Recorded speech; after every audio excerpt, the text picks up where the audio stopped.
श्वास गुदमरत होता म्हणजे श्वास हा यामुळं गुदमरत असेल त्यांचा, मला असं वाटतं की बीड शहरात इतकी अस्वच्छता आहे, पूर्ण घाणीचं साम्राज्य बीड शहरात आहे, कदाचित त्याच्यामुळे त्यांचा श्वास गुदमरत असेल. आपण थोडं त्याचा वेगळा अर्थ काढला असेल मला असं वाटतं, पण खऱ्या अर्थानं त्याच्यामुळे श्वास गुदमरत असेल की नगरपालिकेची अवस्था ही काय ते त्याच्याहून त्यांच्या त्या विधानाहून लक्षात आपल्याला सगळ्याला घेतलं पाहिजे आपण.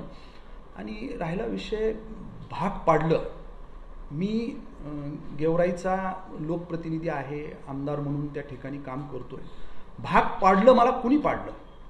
यांच्या या कार्यपद्धतीने मला भाग पाडलं. मला बीड शहरामध्ये असणारं राष्ट्रवादी काँग्रेस पार्टीचं पदाधिकारी कार्यकर्त्यांचं जे मोठं एक संख्याबळ आहे, मोठी ताकद आहे, ते पूर्ण त्या ठिकाणी अधांतरी झाले. त्यांना कुणी वाली राहिला नाही. त्या लोकांनी मला इथं लक्ष देण्यासाठी भाग पाडलं. आणि मी कुठलंही मला इथं काही नेतृत्व करायचंय, काय करायचंय अशातला काही भाग नाही. कुणी तसा गैरसमज करून घेऊ नये. कुणी तसं काही कुणाला वाटत असेल तर तसं काही नाही. फक्त एवढाच आहे, इथली मोठी ताकद राष्ट्रवादी काँग्रेस पार्टीची बीड शहरात आहे.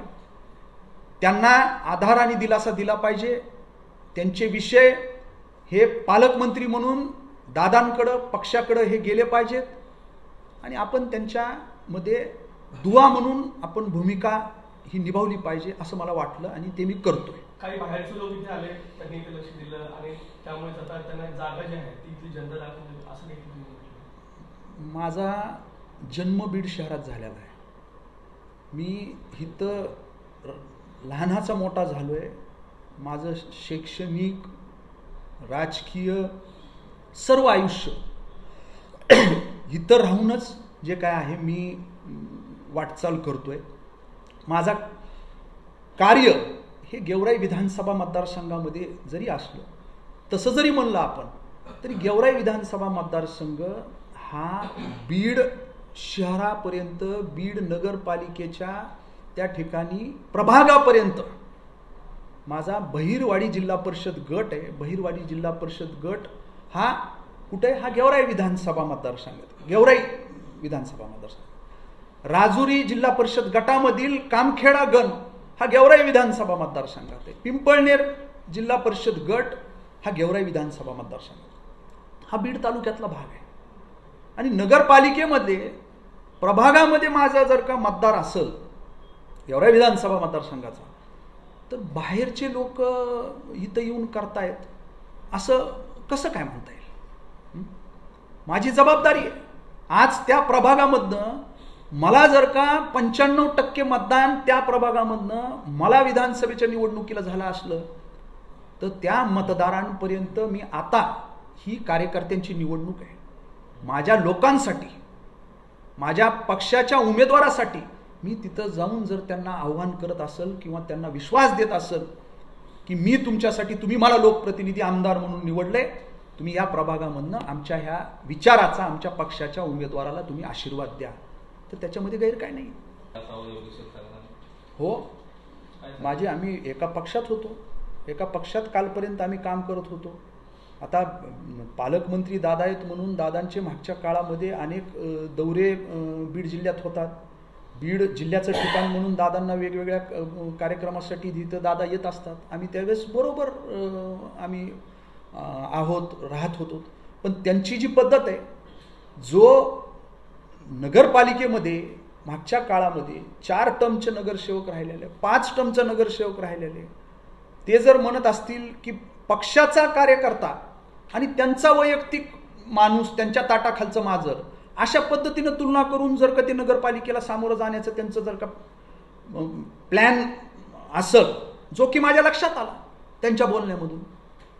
त्यांनी ज्या वेळेस मला म्हणले की बाबा ह्याला तुम्ही हाताळू नका, हे नगरसेवक त्याला हाताळू नका, मी म्हणलं हाताळण्याचा विषय नाहीये.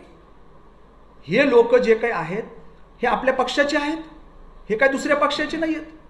हे राष्ट्रवादी काँग्रेस पार्टीचे नगरसेवक आहेत आणि मी त्यांच्याकडे गेलो नाही. ते माझ्याकडं दादा पालकमंत्री झाल्यामुळं एका अपेक्षाने त्यांची व्यथा आणि कथा मांडण्यासाठी माझ्याकडे येत आहेत की आम्हाला असा त्रास होतोय, आमच्याकडे कुणी आता लक्ष देईना. विधानसभेच्या निवडणुकीपर्यंत जे काय आहे आम्हाला खूप हे केलं गेलं, हाताळलं गेलं. आमचे प्रश्न अडचणी त्या ऐकून घेतल्या गेल्या आणि निवडणूक संपली की आम्हाला एकदम वाऱ्यावर सोडण्याचं काम जे काय आहे या नेतृत्वाने केलंय. अशा पद्धतीचं मला ते सांगत होते. मी त्यांना सुद्धा हे सगळ्या गोष्टी सांगितल्या. मी फक्त त्यांचे जे काही अडचणी आहेत ते आपल्याच पक्षाचे आहेत, त्या दादांपर्यंत नेणं माझं काम आहे. ते दादांपर्यंत नेतोय आणि तशाच पद्धतीने मी केलंय. मी कुठल्याही त्याच्यामध्ये इथं हस्तक्षेप केला नाही. इथं बीड विधानसभा मतदारसंघातील ज्या काही राजकीय बाबी आहेत, गोष्टी आहेत, त्याच्यात मी कसलाही हस्तक्षेप करण्याचं काही कारण नाही. फक्त हे जे लोक आहेत हे राष्ट्रवादी काँग्रेस पार्टीचे नगरसेवक आहेत. मग आता ह्या लोकांबरोबर माझे राजकारणाच्या पलीकडं मित्रत्वाचे संबंध आहेत. ते मला त्या ह्यानी आता मी एक जबाबदार राष्ट्रवादी काँग्रेस पार्टीचा आमदार म्हणून माझ्याकडे जर का ते विषय घेऊन येत असतील तर त्याला मी हाताळतोय त्यांना असं म्हणता येईल का? मी फक्त एक नेहमी सांगतो, दुवा बनण्याचं मी काम केलेलं आहे. जे खरं ते मी खरं दादांपर्यंत नेलं. त्याच्यामध्ये दादांनी निर्णय घ्यावा, आदरणीय तटकरे साहेबांनी जे प्रांताध्यक्ष आहेत त्यांनी निर्णय घ्यावा, अशा पद्धतीची माझी भूमिका होती. निवडणुकीमध्ये सूत्र आपल्या हातात असावे. आपण